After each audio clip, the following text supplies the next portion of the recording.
بسم الله الرحمن الرحيم ألهاكم التكاثر حتى زرتم المقابر كلا سوف تعلمون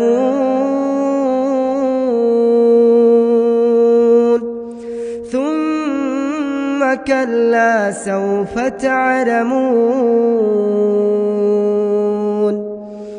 كلا لو تعلمون علم اليقين لترون الجحيم